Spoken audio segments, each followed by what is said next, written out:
Howdy everyone, Potter here with an Age of Magic video. In today's video we're going to go over Doom Gates. There are 4 levels to Doom Gates. The first 3 are for lower level players, and then the top one is pretty intense. It's full on.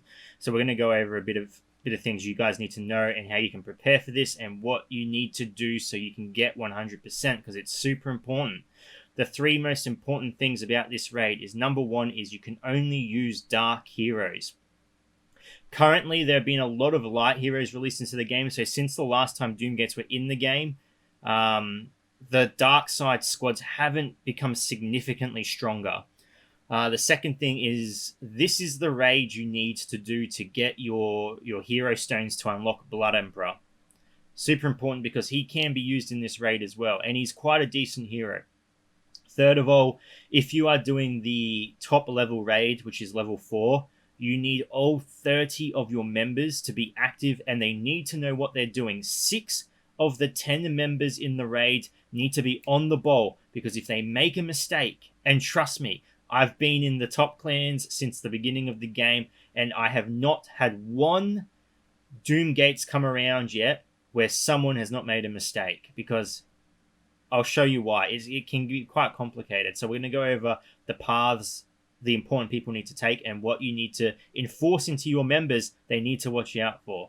So we'll go over some very important stuff. The reason I'm not going to go over the other 3 raids is because they're for lower members. And I'm not saying I don't want to make content for lower level players.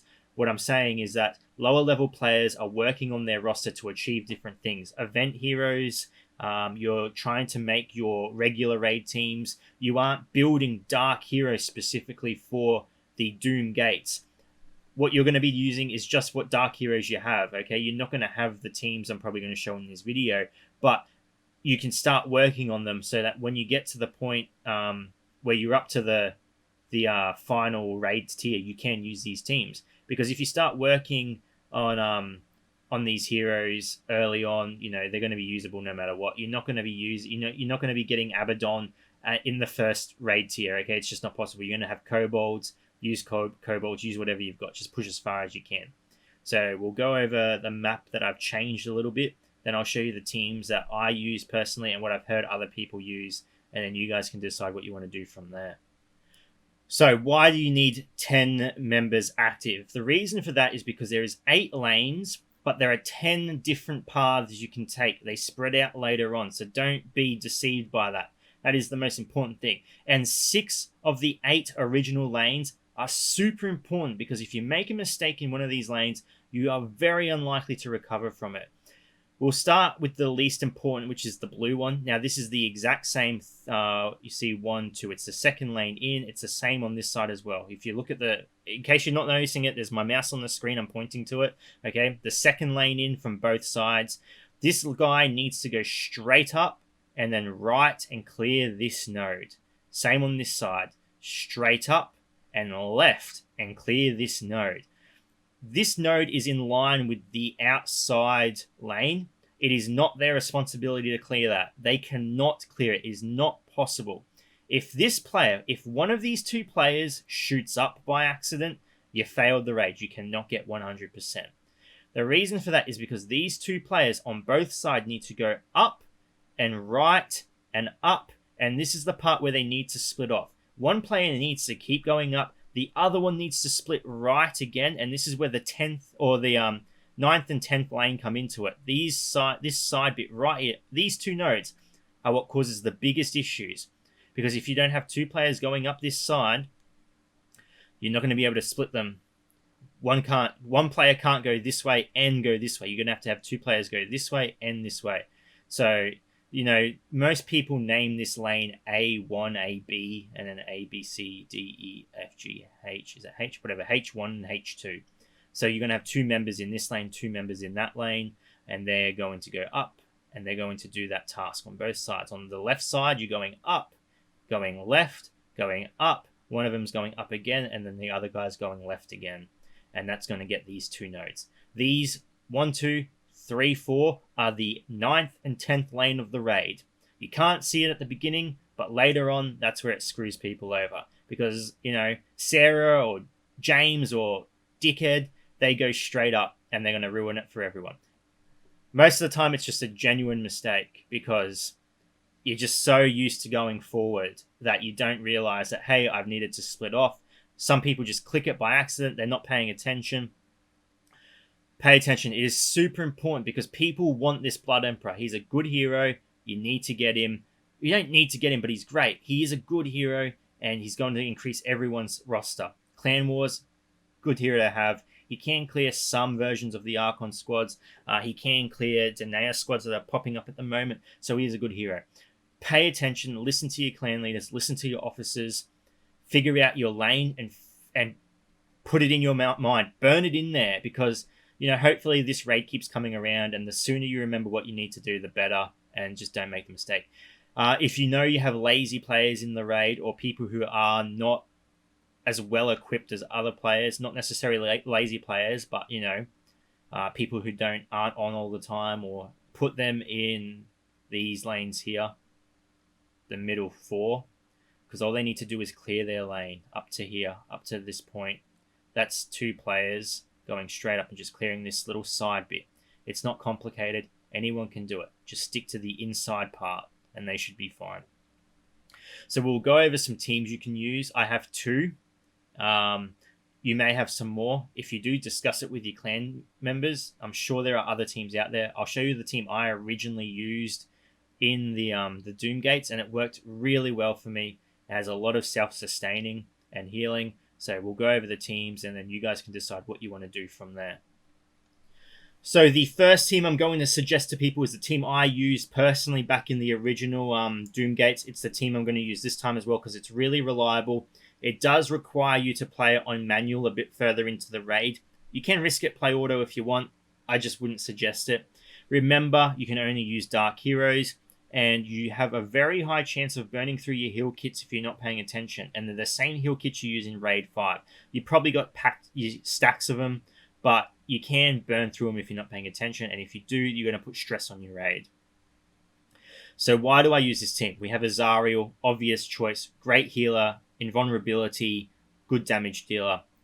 She outclasses, apart from Zar, she outclasses all other dark healers in the game at the moment. Next up, we have Succubus. Lockdown, and can do pretty decent damage when you trigger the lockdown with her second special. Demon Kisses the lockdown. I forget what the other ability's called. The lockdown helps your team tremendously because you don't have the luxury of Lucky and Cathbad. You don't have those permanent resurrects. So silencing the enemy, preventing them to use it, using their special abilities, is minimizing the damage you take, which is going to help your team tremendously. You've got Abaddon, and Abaddon is the keystone of this team because of his passive and his leadership ability. He's working with 3 demons, well, 2 demons including himself, and a renegade, so his abilities have a high chance of proccing. His passive as well, if he takes damage, he has a chance of, well, he doesn't have a chance, he puts a taunt on the ally with the highest HP, which in most cases will be your Balthazar, which is really good. I'll explain why. So he's got that, and it's gonna be spreading out the damage your team takes, which is really good because again, you don't have the luxury of those resurrects. You don't have the luxury of the top tier healers in the game. Like, you got decent healers, but they're no Lucky or Sacrif or whoever you want to use. So Abaddon, great leader to be using in the Doom Gates. Next, you've got Balthazar. He is awesome. He has a self-heal with his Path of Darkness ability, as long as the enemy has a dot or a slow on them.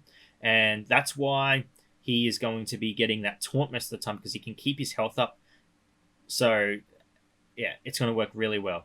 And it's going to take that damage off your healers as well. And then you've got Zard. Zard is just a good healer, but mainly you're using him as a safeguard. This is part of the reason why you want to play it on manual, because if you do lose a hero, you're going to want to time it so you can use his resurrect before you finish the battle. So you exit the battle with your hero, with the debuff not running out and the hero dying again. So you'll exit the battle with your hero as if they didn't die. So it's a really solid team. It can do really well. Just manual certain fights. Otherwise, it could fall apart really quickly. It has a lot of utility, healing, lockdown, damage. It's just a really neat team, considering the other dark options. We'll move on to the next team. Now, this team is going to depend on if you've played the game for a long time or not. But I'm going to put it out there anyway because it will get you pretty far. So the next team I'm going to suggest, and not everyone's going to have this team, but if you do, you can use it. You've got two different teams this way, is the Undead Army team. You've got Blood Mage, Arrogant Shadow, Blood Emperor, Blood Priest, Arrogant Guard. The team does a lot of damage and has a lot of speed. You've got Blood Mage for initiative boost as well, and he can prevent healing. You've got Arrogant Shadow, who can also prevent healing, lower accuracy, do a lot of damage. Blood Emperor can absorb, get that big boy form out, and then distribute health properly. He can almost annihilate a single target with his ability that forces all Arrogant Undead to auto attack a single target. He can apply a lot of debuffs as well. You got Blood Priest, who is not a great healer, but he's a great healer / damage dealer. That damage is going to help you a lot. And then you got Arrogant Guard, obviously to take the hits if you need him to. He's a good tank. He's got self heal as well, which is always good. Self heal is always good, and it's going to do really well for you. Now, in showing this team, I know I'm gonna be asked the question. So if you're watching this far into the video, I'm gonna answer it right now. Do you suggest the Nuke Squad or the Bomb Squad? Bomb Squad, I probably wouldn't, because you need some light heroes for the Bomb Squad to be truly effective, like Siegfried and Rock. So I wouldn't suggest Bomb Squad. Nuke Squad, it's tricky. Nuke Squad. The issue with using Nuke Squad is great. Obviously, it's great. Nuke Squad is great because it can annihilate a wave in a click. The issue you're going to have is when you move on to the next wave, you're not fighting one team as if it's arena or tournament. You're fighting waves of enemy. You can take out the first wave, but when you move on to the second wave, your bomb's not going to be up. It's not going to be ready to use. So there's going to be that downtime of you just taking damage. Obviously, you can still attack, and you can do damage, and you can probably kill some enemies, but your main damage is going to be coming from that bomb or the nuke, and you're not utilizing the team properly. I'm not saying it doesn't work. I have heard people using the team before, and I'm sure there are people that swear by it. Personally, I haven't tested the team. I don't know how effective it is, and I don't want to tell you it's effective and then have that blame put back on me. By all means, test it out yourselves, or if someone out there is confident it works, feel free to leave a comment below or post it in your own Discord servers or whatever you want. I'm just not confident enough to suggest it to people. Obviously, this team, you need Blood Emperor. You get him through the raid. So, if you're doing the raid and you unlock him and you can use him. As you've got two teams that way. That way you can use one on auto and get as far as you can. And when it dies, you can switch over to the other one. I'd probably use the Undead Army as your first auto team. And then I would swap over to the Abaddon team. But again, personal preference. You guys do what you want or whatever works best for you. And yeah, go from there. If you do have any questions though, guys, feel free to leave a comment below. I'll answer to the best of my ability, because I'm sure there will be a lot of questions. A lot of players out there haven't even experienced the Doom raids yet. They don't understand how intense it can be. And it is intense. It's a full-on raid. You need to be paying attention. You need all your members active, and it can add a lot of stress to your clan. One last thing as well is if your clan isn't able to do... I'm just going off memory from last time. If your clan isn't able to complete 100% in the Doom Gates level 4, I think it was better to do Doom Gates level 3 100%. I'll look into it. You guys can look into it as well. But don't feel like your clan needs to be doing the last raid if they can't get 100%. There are ways to get better rewards by doing 100% in a different raid. I think it was like, I don't know. There was someone figured it out. I can't remember it off the top of my brain. Anyway, ladies and gentlemen, thank you so much for watching. If you do have any questions, feel free to leave a comment below. I'll answer it to the best of my ability. And wherever you are in the world, until next time, take care of yourself. And I wish you all good luck in Doom raids to come.